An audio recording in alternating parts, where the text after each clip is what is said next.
it's great to tick off all your goals, but it's also really important to, when you fail, understand why you fail and adjust. People falling into the trap of looking at top line data points and saying that they've achieved success.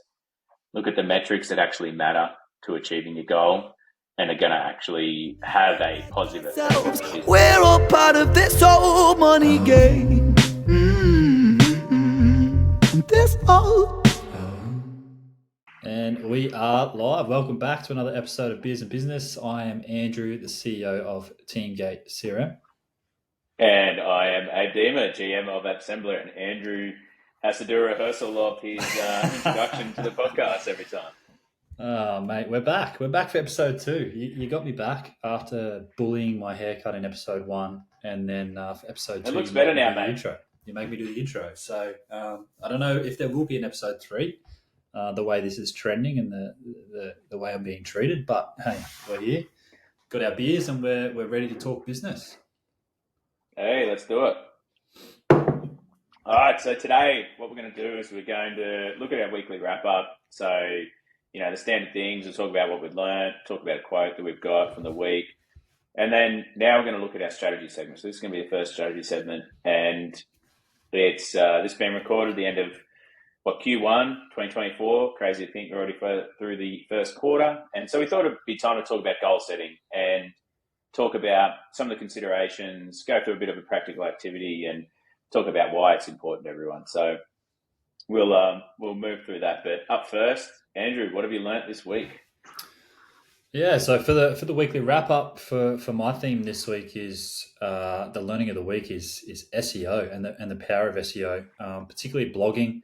For myself and Teamgate, and I know a lot of other companies, especially in the SaaS industry or services industry, do a lot of blogging and use blogging as a lead magnet in one way. But the power that I've seen over the last week, and definitely as I've rolled into my review of Q1, is the power of refreshing blogs. And I also passed this on to you last week, Abe, is the power of backlinking. So my team has had a very streamlined focus this quarter on refreshing our old blog content to also generate backlinking communities. And we've seen massive uptick in our organic traffic by about 43%. So a little bit of effort goes a really long way. And we'll talk more about goal settings and things like that as we go through the podcast. But something to definitely think about if you're in the blogging space. If you're not in the blogging space, thinking about how else you could use SEO to generate more organic traffic to your website. So that's my learning of the week, SEO. Yeah, and I think at some stage we should get our friend Griffin on from Uproar to talk about SEO because he is an absolute wealth of knowledge. So we'll ask him and see if he's keen. But for anyone who's involved in SEO, he is a mastermind. But, it's funny because we come up with these things in complete isolation, but I guess we sort of talk to each other. So it gives us a bit of bias towards a certain talking point. But mine is, more broadly speaking, how much control Google has over the success of your business is absolutely crazy. And all the way from Google reviews, if you're brick and mortar, your SEO, your paid ads, it's like they've developed this whole monopoly of influence around people's buying decision. And it's really interesting to see now with the introduction of AI and that generative search experience that comes with it, you start to ask yourself, is Google falling behind in that space? And are they going to continue to have that same level of effect that they previously had in the past? And it's definitely something that people have been thinking about for a while, is how to game the generative search, elements, and especially, the amount of people that started using, Microsoft, it's not Internet Explorer anymore. They rebranded it because it was crap. Edge. Edge. Yeah, that's right. Edge.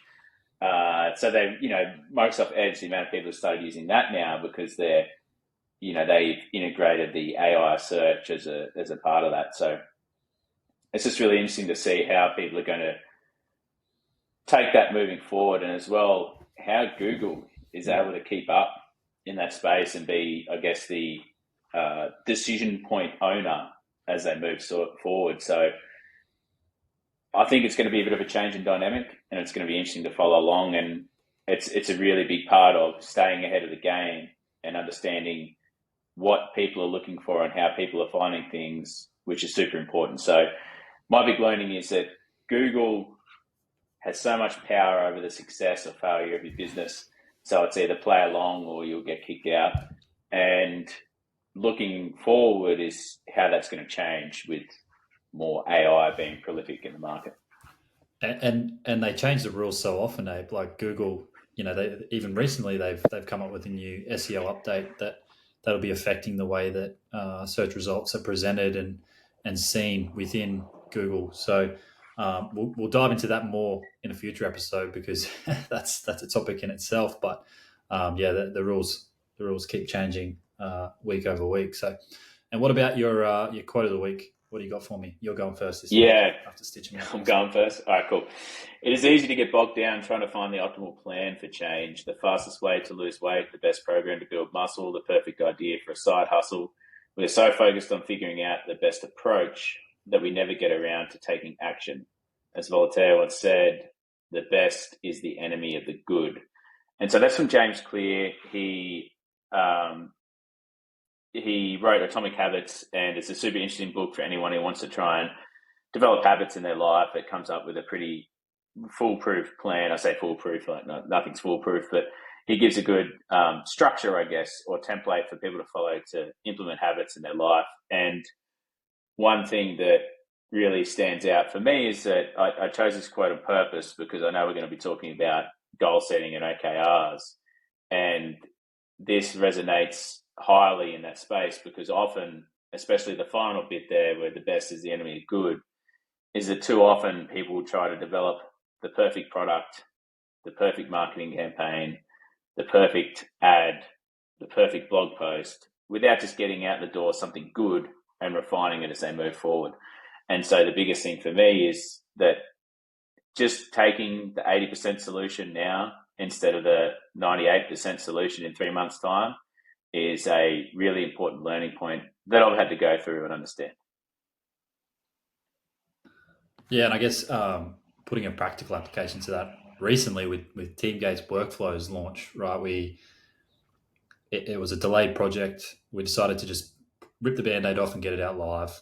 It wasn't a 100% solution, but even having that 80% solution, it gives you some wiggle room to get feedback from your customers. So if you launch it as an MVP or whatever it is, not at 100%, you're going to get that feedback to get it to 100%. So definitely a good one this week. And for the YouTube viewers, you would have just seen me have a bit of a sneezing fit while Abe was trying to give you his quote then. So for anyone on Spotify, there's your incentive to go and watch this on YouTube. All right, my quote of the week. I'm going way back. We're going back to the 60s. So Robert F. Kennedy, and this quote is actually in relation to the measuring of GDP. And he said, "It measures everything except that which is worthwhile." And this one resonated for a couple of points. First and foremost, I'm currently studying MBA, so this is how I found the quote. It was very accurate for the time and how GDP was being measured. But secondly, and mainly, is because we can apply this quote to our businesses and our lives. So what I see a lot nowadays on LinkedIn or socials is these social influencers that throw a lot of metrics around that are really what I would call surface level metrics. So what I think is important is understanding your own business and understanding what metrics actually matter, what metrics will move the needle. And that ties pretty well into the next segment where we talk about goal setting, but understanding what moves the needle on those metrics, but also the so what of those metrics. It's good to understand your conversion rate. But if you have a bad conversion rate at top of funnel, what does that mean versus a bad conversion rate at bottom of funnel? So understanding the so what that comes from those metrics. And that's probably a good segue into our next segment where we're going to talk about goal setting and OKRs as we come to the end of Q1. Yeah, and it's interesting, isn't it, that we we often like, and this is what happened with the old GDP metrics. GDP was never created to be used for its intended use at the moment, but what it was a nice way for the government to say, hey, look how good we're doing. And often in business, we get caught up in those look how good we're doing metrics and not focus on the actual metrics that matter. And I think that's really important, that when you go through and set goals, but also as you grow your business, is don't focus on that top line data that doesn't actually mean anything. Look at what's actually going to make change and action and measure that over time. And I think it's easy and it's nice, and I've done it before as well, is to get caught up in like, oh, we've increased our traffic. Okay, yeah, cool. That's great. Your site's got more traffic, but it actually doesn't mean anything because no one's signing up for demos or no one's becoming new paying customers. So all that traffic is just absolutely worthless. So it's important to keep it in perspective. And although it's nice to get caught up in the top line data, to not fall into the trap. Yeah, for sure. And I guess that segues nicely into the next segment, where this is our first strategy episode. So today we're going to talk about. Just bear with us, okay? Yeah, we'll fumble our way through it, but hopefully the listeners. Andrew's anxiety allowed him to write significant amounts of notes. Some practical takeaways, but of course, if the delivery isn't perfect, feel free to comment on the podcast, and we can get you some more info or tools. But goal setting. So for those, we don't know when this episode is going to go live, but it's currently trending towards the end of March. So for many companies, that is end of Q1. For some companies, obviously their calendar year is different. But for myself, we run the general four quarters through the year. So I'm coming towards the end of my Q1 and looking towards Q2. So a really good time to revisit goal setting, why goal setting is important, how to set goals, how to track goals, and why it's important to track and what to track, but also how to then, after the quarter is finished or whatever time period you're tracking across or whatever goal you're tracking across, what are the learnings from it? Because it's great to tick off all your goals, but it's also really important to, when you fail, understand why you failed and adjust and get after the future goals based on that adjustment. So we can learn just as much from failures as we can from successes. So, Abe, do you want to touch on anything before we roll into this segment? No, I think let's just get into it, because a lot of my points that I'm going to raise are going to be related to to what we're going to talk about. And I just end up repeating myself. But I mean, the first point there that we're going to talk about is what are goals, and like you've put in there a nice little definition in the notes, which is nice. But what I see as goals is they provide a North Star for the company and people within the company. So for the overarching company goals, it gives everyone an idea of where we want to be at the end of the time period or where we're heading towards. But more importantly, and I think this is the real essential part, is giving individual goals. And that really tells people like, hey, this is what you need to be doing to be considered successful over this period of time. So for me, it just provides that guidance and North Star to people that allows them to achieve more. Yeah. And Andrew, did you want to read out your definition? No, you've once again bullied me into ignoring my notes. But that's fine. And I think it's applicable whether the person's an individual sole trader or managing a team. That North Star is really important, that strategy and that direction of where the company's going. And then I think it's important to almost break it down, whether you got long-term goals, short-term goals, strategic versus tactical, but it needs to be broken down. And we see it a lot with our clients, is they will have this massive overarching goal for their business. And it might be grow by X% year over year. But what does that mean to the sales rep on the floor? What does that mean to the marketing associate? So making sure that those goals roll down to the individual level or the team level, so that, day to day, they've actually got something that's achievable and that they can, bite off and give them that sense of achievement throughout the year or throughout the time period that the goal is being tracked. So that's what we're going to go into. We're going to look at OKRs. We're going to look at SMART goals. We're going to go through some examples and go from there. So I guess to start with, how do we set goals? And in the beginning, we'll look at both OKRs and SMART goals. Abe's a SMART goal wizard.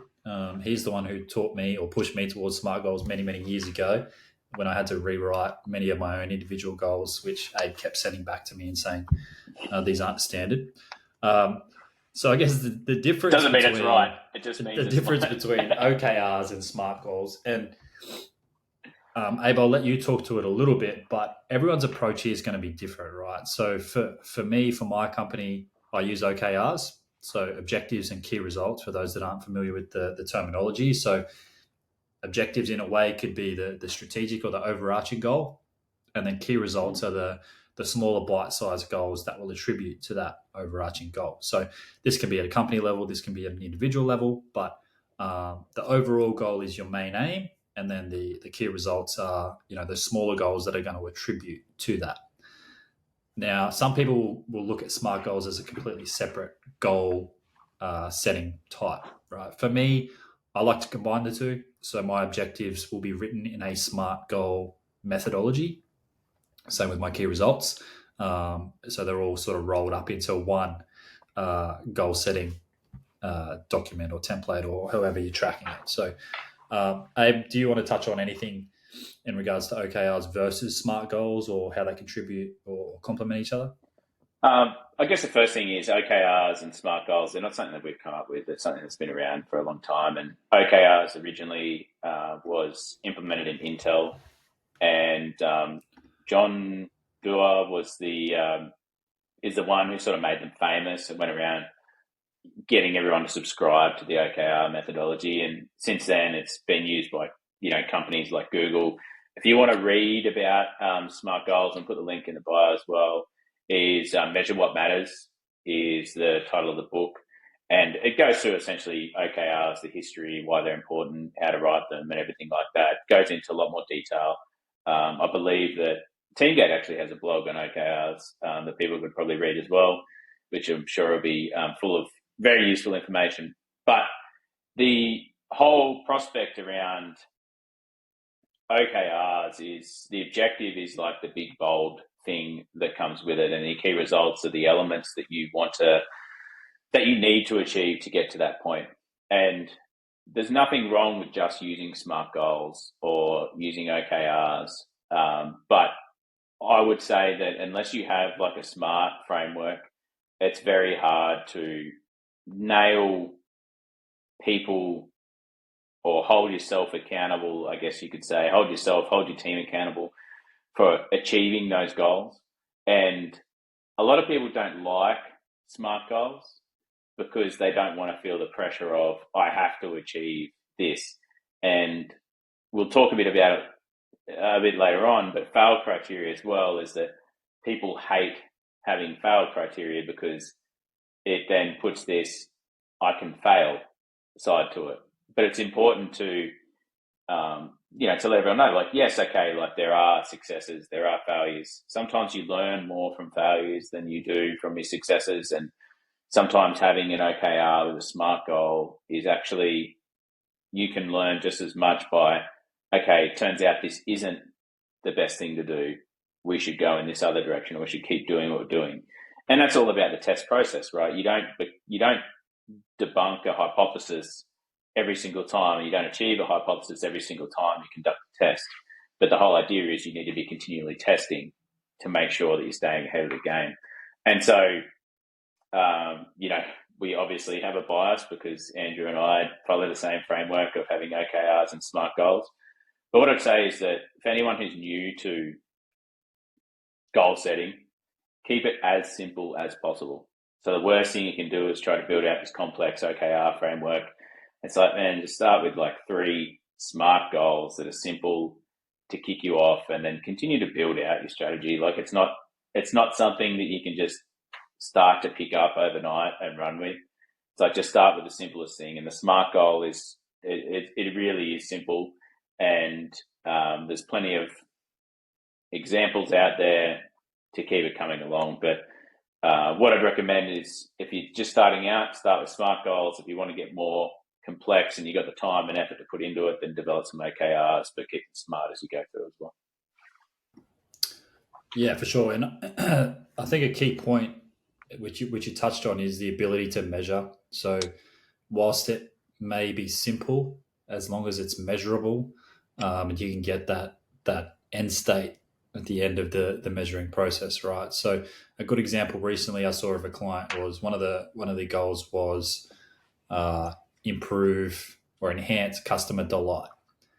Now, what does that mean? And how is that measured? So we could build that out to include, customer surveys and NPS scores and things like that. But as its current state of increased customer delight, what does that actually mean? What is measured? How are we measuring that?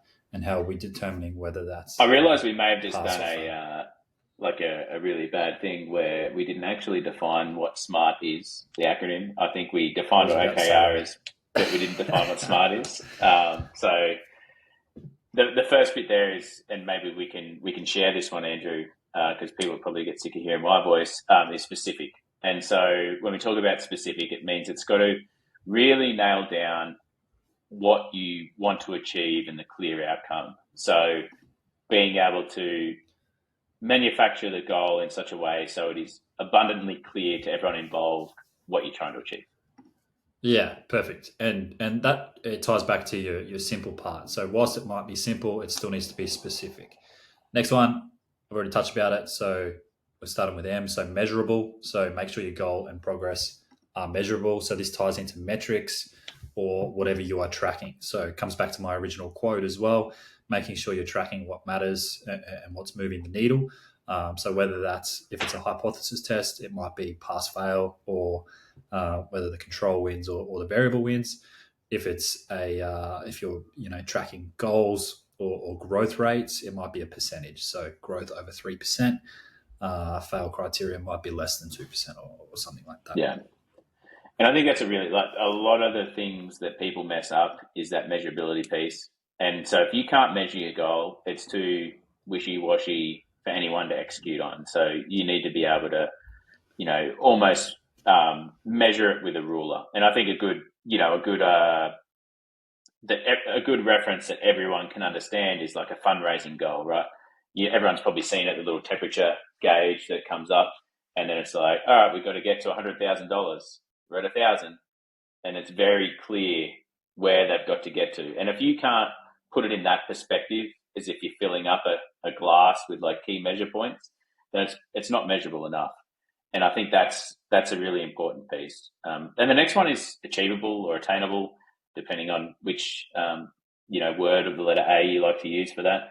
And the key bit here is, don't set goals that are completely out of reach. Like if your revenue is like, I don't know, $10,000 a month, and you're like, I want to increase revenue to $300,000 a month or $1 million a month. Completely not achievable, unattainable. So you need to make sure that your goals are actually achievable, especially when you set that time restriction within the time that you have to achieve that goal. So just making sure that, otherwise you're just going to demoralize the team and yourself. Oh, I didn't achieve it because I wasn't able to do it. But really you set some completely unrealistic goals. Yeah, exactly. And I'll just add to that, resourced, like it ties into that as well. So, if you've got 5 goals and 4 of them are on your sales team, and you are the sales team, you're the individual sales rep, like it's a lot of burden to put on one person. So making sure you've got the resource to actually achieve those goals. The next point is relevant. So are the goals actually relevant, and do they align with both your values and your long-term objectives? So if you're looking towards growth long-term, does your goals for Q1 or Q2 align with that strategic long-term growth? So are you testing new markets? Are you testing new countries? Are you looking to test new products? Things like that. So that's relevant. And then the last one is, Abe? Time bound. So this is a really important one because a lot of people don't do this. Is you've got to have a specific time that you need to achieve the goal, and this becomes important. Like Andrew just mentioned about a product launch or a service launch, you might have a marketing campaign that you need to launch before that, so you need to have it time bound to a point where you can say, okay, we launched the marketing campaign a month before the product, so that way we start to build interest as it comes through, so we need to allocate time.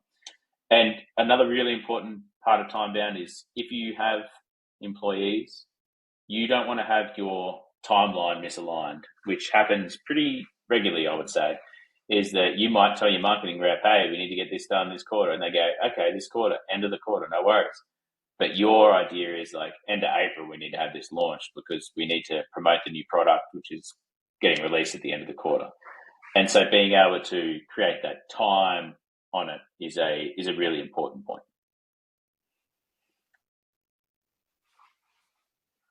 And then the next one we're going to talk about is, we've sort of touched on it already, right? Metrics. And that comes into the SMART goal. And this, I would say, is it's important to clearly define your metrics early before you start the goal and set a clear reporting mechanism for those metrics. So there's like some really cool tools out there like VWO, which allows you to do conversion rate optimization on your website. Very clear, provides you with the metrics all in-house.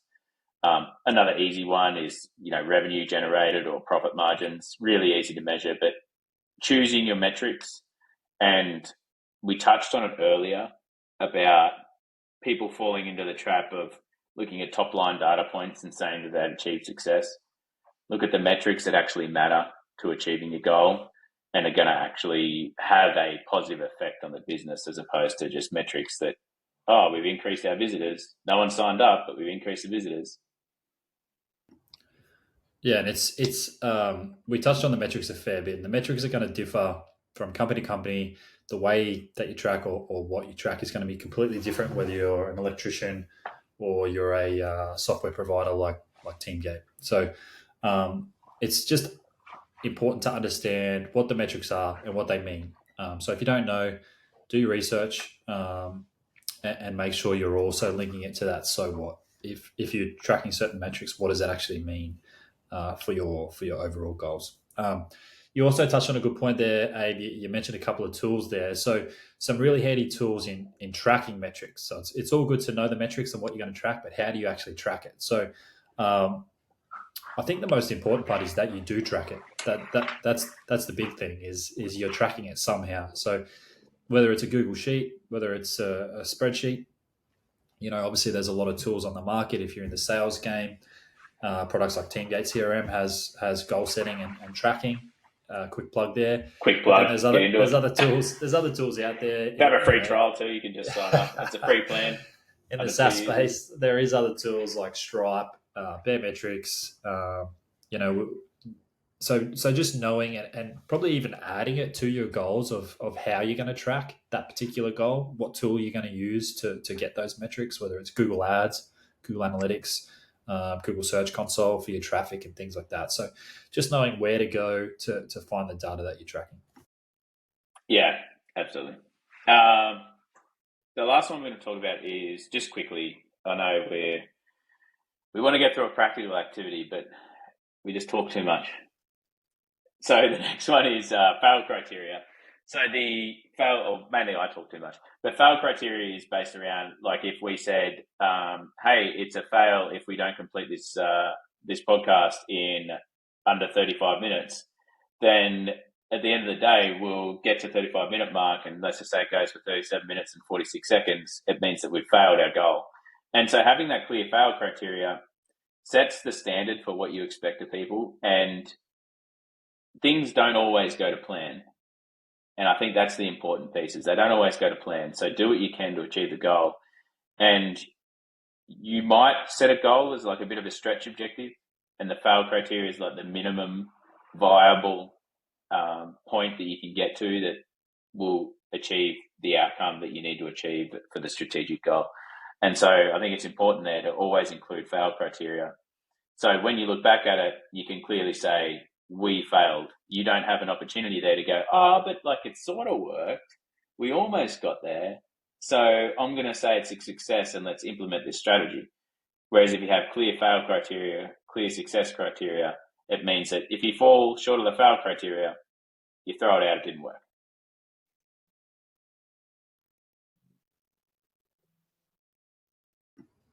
Thoughts on that, Andrew? Sorry, I was just trying to work out how to share my screen for the practical activity. So, I think fail criteria is a massive one, and we've said it a couple of times through today. Is you can learn so much from failing. You fail over and over again. That's a win.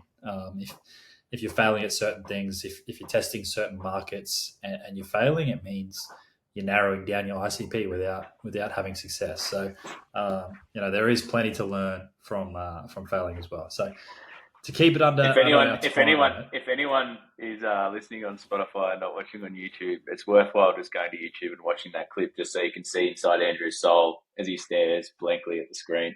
But the other bit that we wanted to talk about, and I'll keep this quick, is strategic versus tactical.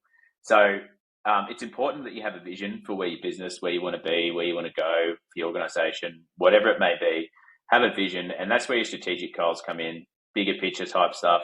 And then your tactical stuff is like the path that you're going to take to get there, the stepping stones to get there. So it's always important to, as an owner, a manager, whatever, an executive in an organization, create this bigger picture, like this is Nirvana, right? And then have the tactical goals, which are stepping stones to get forward to that location. For sure. But yeah, let's go on the practical. Andrew, I know we're already over 30 minutes, but hey, let's get into it. All right, we'll perfect. So can we see my screen, Abe? So I can't see. I can. Perfect.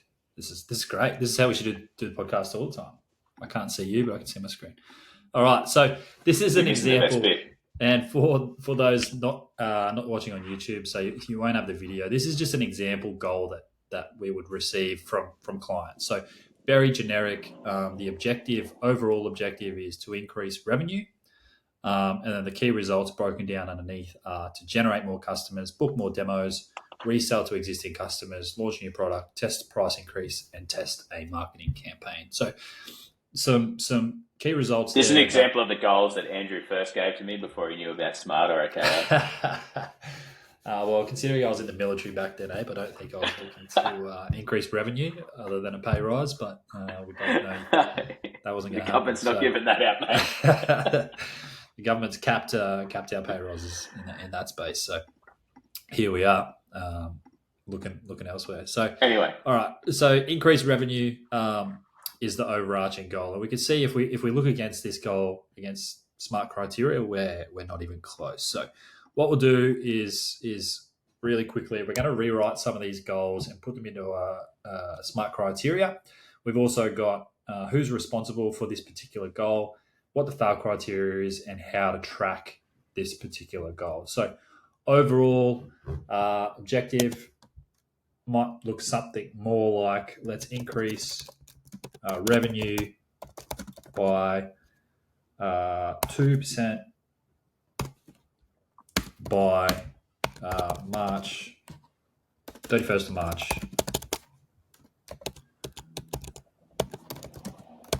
2024. I love it when you screen share. There's so much pressure. I know. So we can now see it's a lot more specific. We're looking specifically to increase revenue by 2%. We've got an end date. It's measurable now because we have that metric in there. It's achievable. I have a sales team. It's relevant to my overall objective of year-over-year growth, and it's time-based. So who's responsible? And another thing to look at as well when you look at achievable is what's your previous growth rate? Because one thing I failed to mention with achievable is not making goals that are too easy to achieve. Make sure you mute yourself, mate, before you. No one wants to hear that nose blown away. No one wants to put in you don't want to put in an achievable goal that's too achievable, right? You don't just want something you can just ham it in. So make sure it's challenging, but it's also going to be something that you can do. Have I unmuted? Yeah, you're unmuted. Perfect. You're doing a good job, mate. Thanks, mate. I'm all over this tech stuff. And how could we make sure it's actually relevant? We can look at our past performance, right? So look at our previous quarter, if it was a down quarter or our averages over the last year. But if we know that we're pushing into a new market or we're trying to launch a new product, we might be a bit more ambitious with our growth rate. So who might be responsible for this one, Abe? Help me out. You're not doing much. Well, the thing is, because it's not a new revenue, so it's not your sales team. It's got existing customers involved, so it involves customer success. It's more along the lines of it could be a director of operations if you have one. It could be the CEO, but someone who has a hand in all those different pies would probably be the person that I'd look at. Yeah, definitely. And as we go down into the key results, we can break it down into those key responsibilities for the other departments. So we can look at that as we develop it out. Fail criteria for this, Abe. I generally look at something around the 70% mark, the 80% mark. I usually go 80. It's usually good. But what I'd say is like 80% is a good marker. But then think about like what's going to allow you to achieve that strategic goal. You might have something in mind here where achieving growth of like 1.5% is enough to hire that new person or to take, to get that next step in your business. So 1.5% might be enough, but you want to try and stretch to hit 2. Yeah, definitely. And a good example recently is a company going towards cash positivity, right? So they needed to break even. The break even point was at a specific percentage. They were being ambitious. They obviously wanted to get into the green. So they were looking at high percentage in growth, but they knew that break even was around the 2 to 3% mark. So good to consider with your fail criteria. How are we going to track this one? It's probably going to be across a few different things. So for us, we're going to go again, free plug into TeamGate CRM, but also our Stripe or Xero, whatever our accounting software is. QuickBooks, whatever it's going to be. And I think that's the biggest thing. Wherever you store your metrics for revenue, that's where this one lives. And I think making sure that you have a clear report. And Andrew, what we might do is we might not build out the key results simply because we've already failed our criteria of being under 35 minutes. But what I'd say is that if anyone wants any more information about like OKRs and how to build these out, how to make these smart, then hit us up on LinkedIn or Instagram. Just send us a message, and we can talk you through it. Send through some more resources that come with it. A cheat sheet on how to build these out. But as you can see, Andrew's an absolute wizard, so he's just going to pump in this key result here. It's something that we do pretty regularly, and so please, the biggest thing is don't think you're alone and have to try and do it yourself because it can be tough.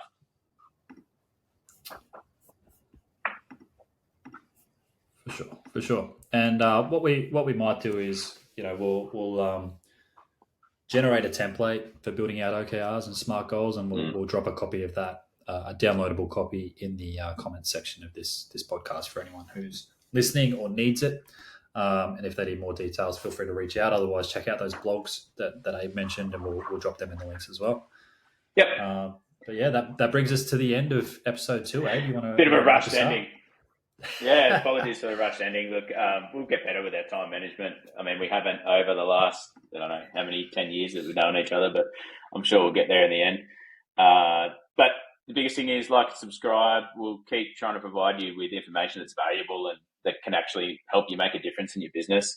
Any questions or any particular topics that you want us to focus on, pass them through as well, because that's really important. Or if you want to be a guest speaker or you want to see someone as a guest speaker, then reach out to us as well, and we'll get that scheduled in the future episodes. Find us on wherever you get your podcast from, whether that be Apple Podcasts, or be on YouTube, Spotify. Let us know. And then Andrew, you've got a teaser for our next guest, or our first guest. Yeah. Well, next episode is going to be our first guest episode. So we'll be joined by someone else to break up Abe's talking, so that'll be good to hear a third voice on here. Who will it be? No one knows. It's a mystery. So there is a guest lined up, but we'll have to keep you on edge. So make sure you hit that like and subscribe to make sure you don't miss it. All right. Awesome. Thank you, everyone, for tuning in, and we'll see you next week for Beers and See you on Business. the next one. Bye.